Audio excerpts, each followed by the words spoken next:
Assalamualaikum warahmatullahi wabarakatuh. Perkenalkan, nama saya Devika Andriani Marpaung. Saya mahasiswi dari Politeknik Negeri Medan, jurusan akuntansi, program studi akuntansi keuangan publik. Di sini saya akan mempresentasikan materi dari bab 5, audit internal berbasis risiko, mengenai tata kelola.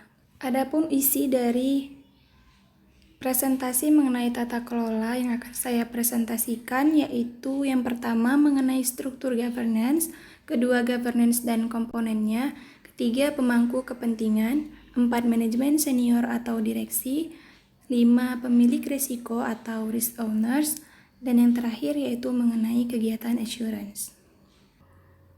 Struktur governance. Struktur tata kelola atau governance structure memberikan arah bagi pelaksanaan tugas sehari-hari dalam mengelola risiko yang ada dalam setiap model bisnis.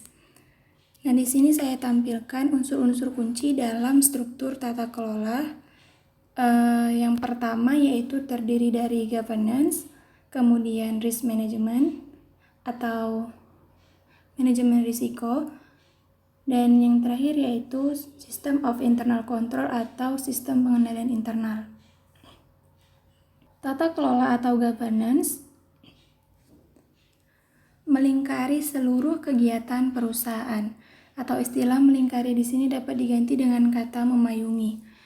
Nah, struktur tata kelola perusahaan di sini harus menaati hukum dan ketentuan perundangan di negara di mana ia berdomisili. Hukum dan ketentuan perundangan tersebut dimaksudkan untuk melindungi kepentingan masyarakat luas.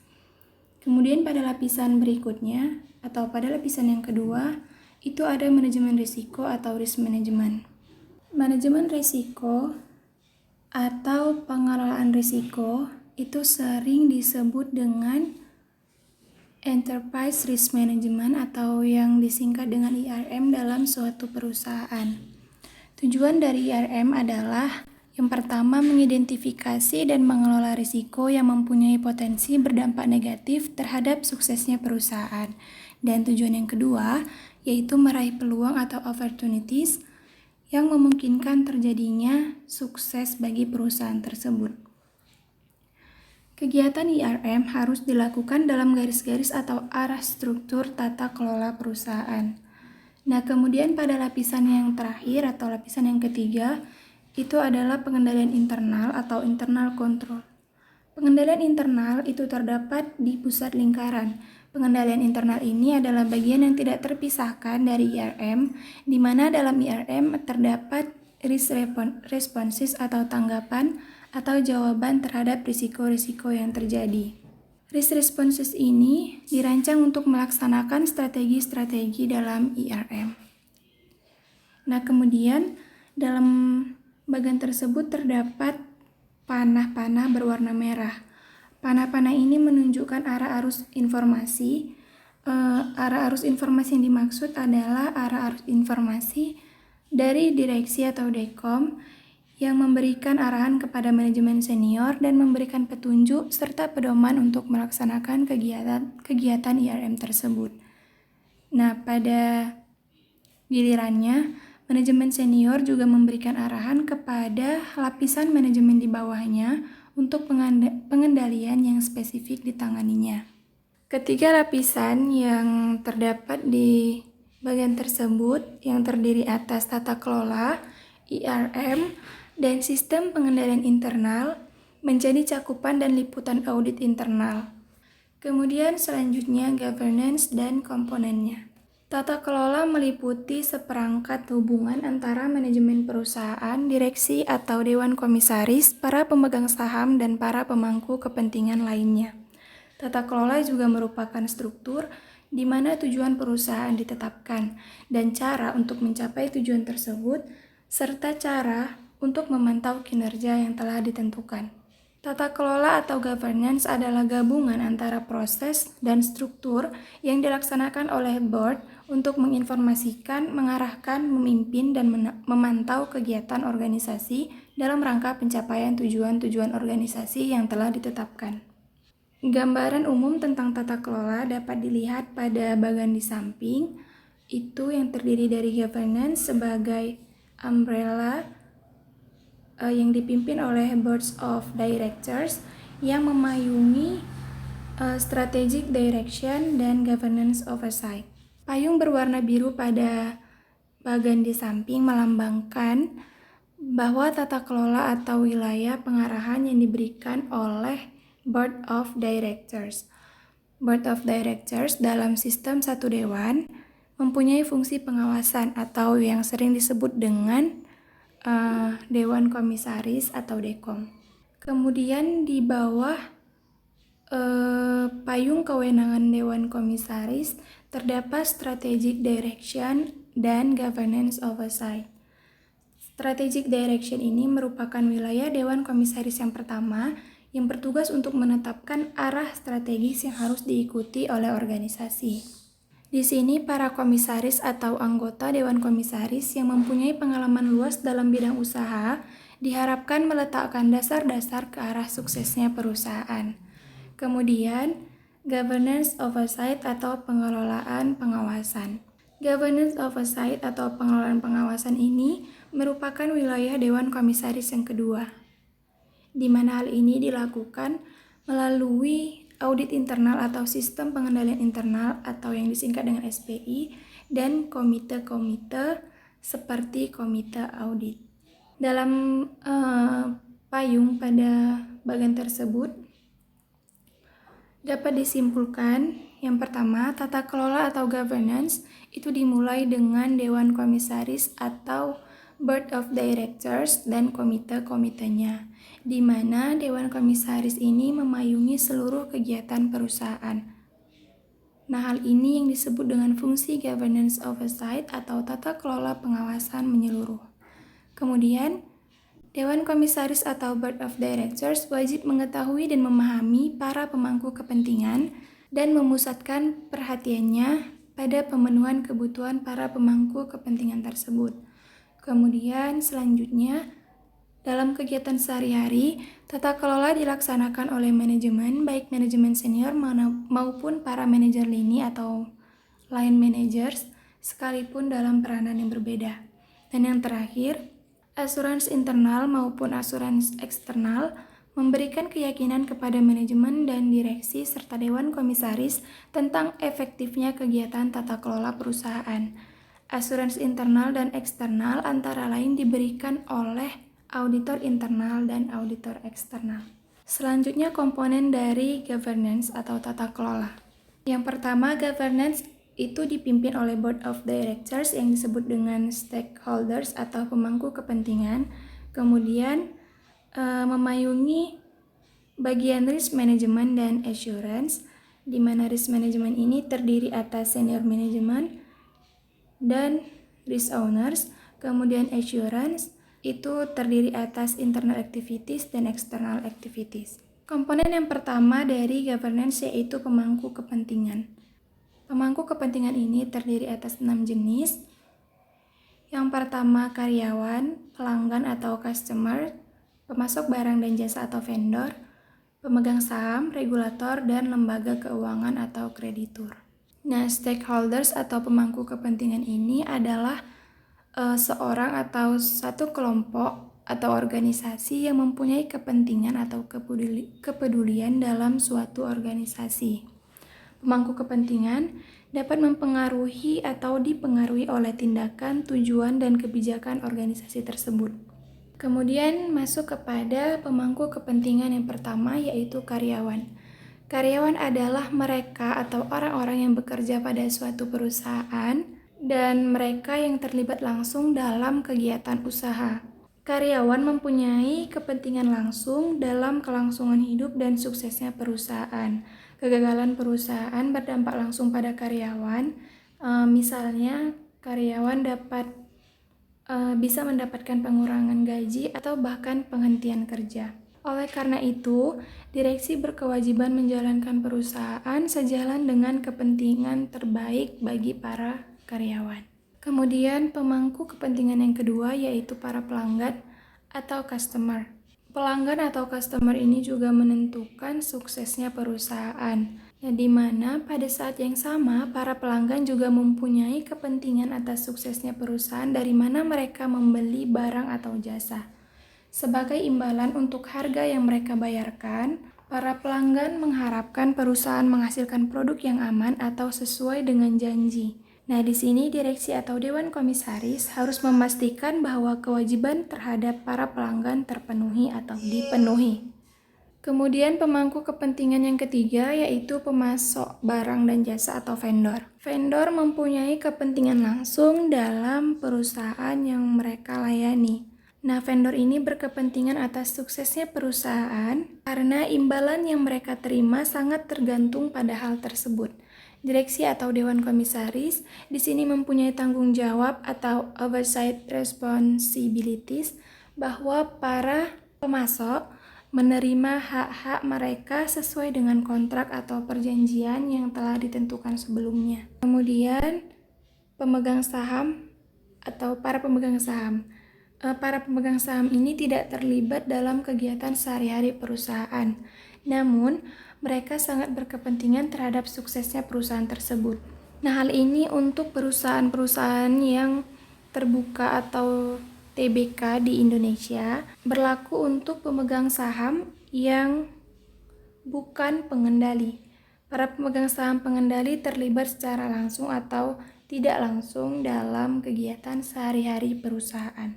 Kemudian selanjutnya regulator. Regulator adalah lembaga-lembaga pemerintah yang mempunyai wewenang mengatur dan mengawasi perusahaan, seperti OJK atau Otoritas Jasa Keuangan di bidang jasa keuangan dan pasar modal, kementerian yang mengatur dan mengawasi lembaga atau organisasi kegiatan yang menjadi kewenangannya, seperti Kementerian BUMN, Kementerian Agama, dan lain sebagainya. Kemudian yang terakhir yaitu lembaga keuangan atau kreditur. Lembaga keuangan atau kreditur ini mempengaruhi struktur pinjaman dan erat hubungannya dengan para pemegang saham yang mempengaruhi struktur permodalan perusahaan. Kreditur bersedia memberikan pinjaman kepada perusahaan dengan imbalan bunga. Kedua pihak di sini juga membuat perjanjian yang memuat ketentuan-ketentuan yang mengikat. Kedua pihak di sini juga membuat perjanjian yang memuat ketentuan-ketentuan yang mengikat antara keduanya. Nah, dikarenakan kepentingan yang berbeda, para pemangku kepentingan ini mungkin saja mempunyai ekspektasi yang berbeda pula. Nah, di sini Dewan Komisaris perlu mempertimbangkan keanekaragaman ekspektasi mereka.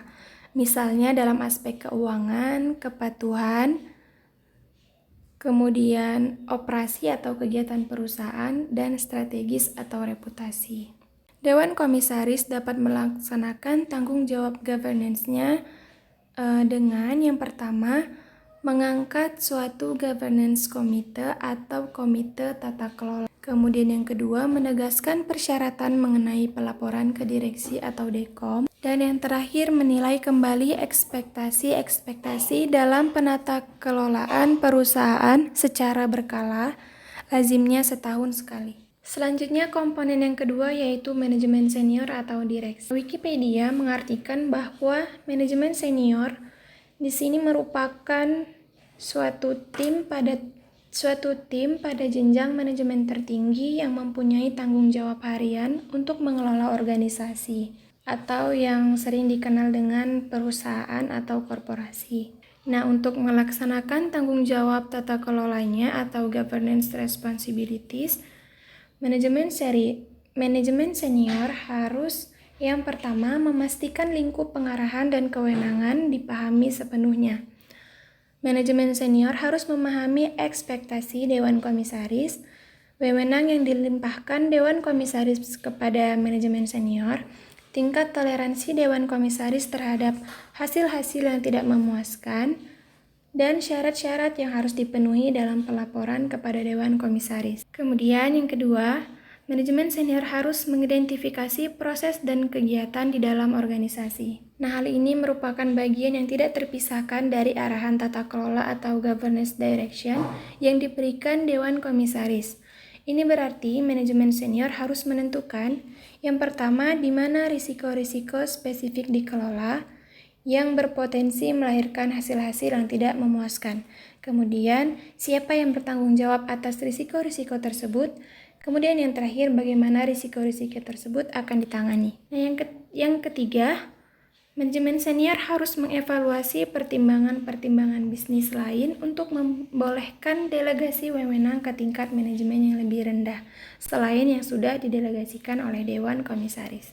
Yang keempat, manajemen senior harus memastikan terkumpulnya informasi yang cukup dari para pemilik risiko untuk mendukung syarat-syarat pelaporan kepada Dewan Komisaris.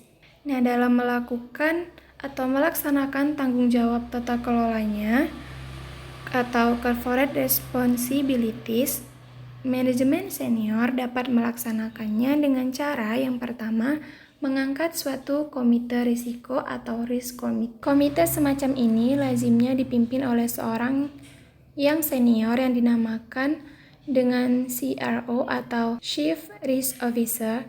Kemudian komite ini bertanggung jawab untuk menentukan semua risiko inti, menghubungkan risiko-risiko inti ini dengan kegiatan IRM, dan menugaskan risiko-risiko tersebut kepada pemilik risiko yang bersangkutan. Komite risiko menilai risk appetite dan risk tolerance dalam organisasi dan memastikan bahwa wewenang yang didelegasikan kepada pemilik risiko ini dalam batas-batas risk appetite dan risk tolerance tersebut. Kemudian yang kedua, manajemen senior dapat melaksanakannya dengan cara menegaskan syarat-syarat pelaporan. Para pemilik risiko harus mengetahui sifat atau nature, format, dan kapan atau timing dari komunikasi tentang efektifnya kegiatan IRM tersebut. Komunikasi ini harus konsisten dengan risk tolerance yang didelegasikan pada pemilik risiko. Pelaporan ini dilakukan secara teratur sesuai dengan jadwal pertemuan komite risiko atau sebagai bagian dari proses pengumpulan informasi sebagai bahan laporan kepada Dewan Komisaris. Kemudian yang terakhir, manajemen senior dapat melaksanakannya dengan cara melakukan penelitian kembali terhadap governance expectations atau apa-apa yang diharapkan dari pengelolaan ini secara berkala dan lazimnya dilakukan setahun sekali. Organisasi terus berkembang dan berubah dari waktu ke waktu, maka manajemen senior harus menilai kembali arah dari penata kelolaannya. Organisasi terus berkembang dan berubah lazimnya dari waktu ke waktu, maka manajemen senior harus menilai kembali arah dari penata kelolaannya atau governance direction dan tingkat risk tolerance yang sudah dilimpahkan wewenangnya kepada para pemilik risiko. Perubahan di atas menyebabkan tolerance level yang ditentukan untuk manajemen senior juga harus dinilai kembali. Dan ini juga merupakan peluang untuk manajemen senior mengevaluasi efektifnya program IRM. Komponen yang ketiga yaitu pemilik risiko atau risk owners. Harry Hall menjelaskan bahwa pemilik risiko adalah orang yang bertanggung jawab untuk memonitor risiko-risiko yang ada di bawah tanggung jawab mereka dan mengambil tindakan yang tepat atau memberikan tanggapan terhadap risiko atau yang disebut dengan risk responses jika risiko itu terjadi. Nah, IIA mencatat bahwa tanggung jawab para pemilik risiko itu terdiri dari menilai atau evaluate. IIA mencatat bahwa tanggung jawab para pemilik risiko itu terdiri dari menilai atau evaluate, kemudian menilai atau assess, menentukan, melaksanakan, dan memastikan. Nah, tanggung jawab para pemilik risiko yang pertama yaitu menilai atau evaluate. Di sini, pemilik risiko harus menilai atau mengevaluasi apakah kegiatan-kegiatan IRM telah dirancang dengan baik agar bisa mengelola risiko terkait di dalam batas toleransi yang ditentukan manajemen senior. Yang kedua, tanggung jawab para pemilik risiko adalah menilai atau assess. Di sini, para pemilik risiko harus menilai kemampuan organisasi secara berkelanjutan dalam melaksanakan kegiatan IRM. Hal ini meliputi penilaian atas prosedur yang dijalankan, kompetensi dan pengalaman orang yang menangani prosedur tersebut, kemudian efisiensi dari teknologi yang tersedia, serta tersedianya informasi eksternal dan internal yang diperlukan untuk melaksanakan prosedur tersebut. Tiga yaitu menentukan. Tanggung jawab para pemilik risiko yaitu menentukan apakah IRM yang sekarang berjalan bekerja sesuai dengan IRM yang dirancang. Apakah orang yang direkrut dan sistem yang dipilih konsisten dengan tujuan yang diharapkan. Kemudian melaksanakan. Tanggung jawab para pemilik risiko yang selanjutnya yaitu melaksanakan kegiatan pemantauan sehari-hari untuk meyakinkan apakah anomali, hal-hal aneh, dan penyimpangan dari ekspektasi diketahui secara tepat waktu. Dan yang terakhir yaitu memastikan. Tanggung jawab para pemilik risiko yang terakhir yaitu memastikan bahwa informasi yang dibutuhkan manajemen senior dan dewan komisaris sudah akurat, siap tersedia, dan disampaikan kepada manajemen senior secara tepat waktu. Pemilik risiko atau risk owners di sini dapat melaksanakan tanggung jawab pengelolaan atau governance responsibilities dengan cara yang pertama menyampaikan rekomendasi tentang tata kelola risiko kepada komite risiko. Kemudian yang kedua, menilai kembali kegiatan IRM setidaknya setahun sekali atau lebih sering jika diperlukan. Kemudian komponen dari governance atau tata kelola yang terakhir yaitu kegiatan assurance. Kegiatan assurance dapat dilakukan secara internal oleh auditor internal dan komite audit dan dapat dilakukan secara eksternal, misalnya oleh kantor akuntan publik atau auditor eksternal. Standar 2110 menyatakan aktivitas audit internal harus menilai dan memberikan rekomendasi yang sesuai untuk meningkatkan proses tata kelola organisasi, membuat keputusan strategis dan operasional, kedua mengawasi manajemen risiko dan pengendalian, ketiga pengembangan etika dan nilai-nilai yang sesuai dalam organisasi, keempat memastikan bahwa pengelolaan dan akuntabilitas kinerja organisasi telah efektif, keempat mengkomunikasikan informasi, risiko, dan pengendalian pada area yang sesuai dalam organisasi, dan yang terakhir mengkoordinasikan kegiatan dan mengkomunikasikan informasi secara efektif di antara dewan pengawas, auditor eksternal dan internal, para penyedia jasa asuransi lainnya, serta manajemen perusahaan.